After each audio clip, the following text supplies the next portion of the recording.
Hey guys, what's up? Daniel here. Today we're unboxing the new Samsung Galaxy S6 Edge. Now this is $100 more than the regular Samsung Galaxy S6, so this is going to come out to around $780. But let's go ahead and open this up and see what all the hype is about. So we got some important stickers on the side. We slipped this out right here. It just says Samsung right there. I'm going to break through this right here and let's put okay, let's put that over there, and let's go ahead and pull out the phone right here, which looks beautiful already. We have the info right here for the T-Mobile card and stuff like that, and we have a welcome packet right here which has all your information, starting guide and stuff, which should come with some good tips, maybe how to set up the fingerprint sensor and all those special features that it has. So for some it might be worth reading. We have the micro USB right here. We have the wall adapter, which does support adaptive fast charging, which is really cool. And we get a little nice Samsung eject tool right there for the SIM card. And we of course get some headphones here, which do look, they look all right. I'm not gonna try those out right now, but you get the full welcome package right there for getting the latest flagship. But yeah, the important thing, of course, here is the device itself, which comes in this plastic sleeve here, which we can just pull it out of and put that over there. And here's the phone, guys. It, of course, looks a lot like the Samsung Galaxy S6, but the difference here is that when you turn it around a little bit, you're going to get edges of the screen, which is freaking awesome, and it just looks really cool. I mean, you can't look at this phone and tell me it doesn't look somehow special, and it of course is special because it has edges, it curves, which is just one of the coolest things that I've seen. It just, the way it feels great in the hand, by the way. You would think that it wouldn't feel that great. It definitely doesn't feel as good as the regular S6 that I have right here, but trust me, it does feel great, and you're not gonna regret that. But okay, let's get to the important things. $100 more, you're gonna get the edges, and it feels half as thin as the regular S6, which is to be it's kind of obvious because the screen does bend in, and you're going to have the aluminum, you're going to have less aluminum on the side, which means you're going to get, let me zoom in here so you can see better, which means you're going to just feel as if it's thinner. And it feels half as thin as the S5, it feels half as thin as my iPhone 6, and it just feels much cooler. It feels less bulky, it feels maybe more of a professional phone than this one right here. And of course the important thing, is it worth the extra $100? In my opinion, I think the curves are cool enough to pay the extra $100, but of course that's not everyone's opinion. In most cases it's not going to be worth the $100 because you're getting the exact same phone. You're just going to get some cool little extra features where you can drag from the side, and some light bars on the sides whenever you put it to sleep, and a night clock, a few things like that. But not definitely worth the $100 if we're speaking in technical terms. This is just for the looks. All right, guys, so I've gone ahead and set it up, and the first thing you're going to see is the beautiful display, which is 1440 by 2560 pixels, which is a total of 577 ppi.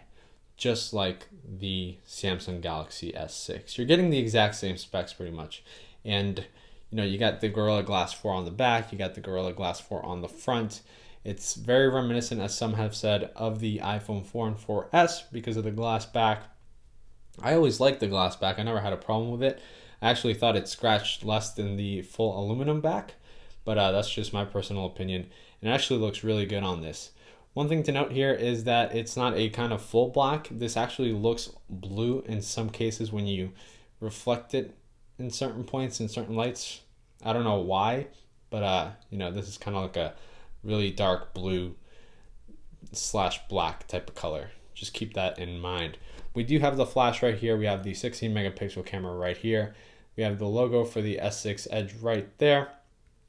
And we got the Samsung logo up here, which I don't like at all. I hate that they put the Samsung logo there. It's not really distracting. It's just, I don't like the fact that it's just there staring at me all the time. But you get used to it after some time. And yeah, so on the right side, we have the lock button right here. On the left side, we have the volume down and volume up, which are extremely thin buttons. They feel kind of weird of how thin they are, but they are still aluminum and they feel pretty good too. At the bottom, we of course have the USB port, the speakers, the microphone, the headphone jack. At the top, we have the IR blaster, the SIM card slot, and another microphone. And that pretty much concludes the hardware right there. The biggest difference is of course just the sides, and that's the most important thing here, because that's what you're paying extra for, nothing else. So let me go ahead and focus it in right there. You can see how the buttons are completely different sides, and I'll be comparing these two in a separate video, but I mean, it just looks so cool on the top one. But $100 more, if you're tight on money and you just want the latest flagship, it's not worth getting this one right here. And just a quick overview here. The camera, as I said, is 16 megapixels. You can click on settings here and we can change the sizes right there. The video size, it goes up to Ultra HD, and this is pretty much the exact same thing I said on the regular S6 video, but I thought I would, mention it again. And we got some pre-installed bloatware here from T-Mobile. It'll be different depending on your carrier, but in this case we got this. It does come with some Samsung apps here, Milk and Milk Video, Smart Remote, which that one's good, Instagram, Messenger, and WhatsApp, and some Google apps, which is the best thing that comes pre-installed in here. And the thing here is that this is running Lollipop, the latest version, and the problem is that it still has Samsung's TouchWiz UI, which I have never liked, still don't like, and I just feel like a lot of the icons feel outdated, and they still make you use this internet browser when I prefer Chrome. You can of course customize this. You can change this whatever way you want, and change the themes, change everything about it. But I'm just saying a Google Play version of this with just stock Android would have been killer and would have been amazing, and could be amazing if they still take it out maybe during I/O or anything like that. And yeah guys, there you can see kind of how blue it looks. We do have a 5 megapixel camera on the front, which is really good. What you're going to see now is some pictures and video that I took with these devices, with the S5 and the S6, or the S6 Edge and the S6. And that's just so you can see if it's been improved over the S5, and also compare it a little bit to the iPhone 6. And as a quick comparison before I end this, here's the iPhone 6, and that is the thickness comparison. It definitely feels a lot thinner because the aluminum is only here and not all the way through. But yeah guys, that's it for this video. If you guys have any questions, feel free to comment down below. Make sure to subscribe and stay tuned for future videos.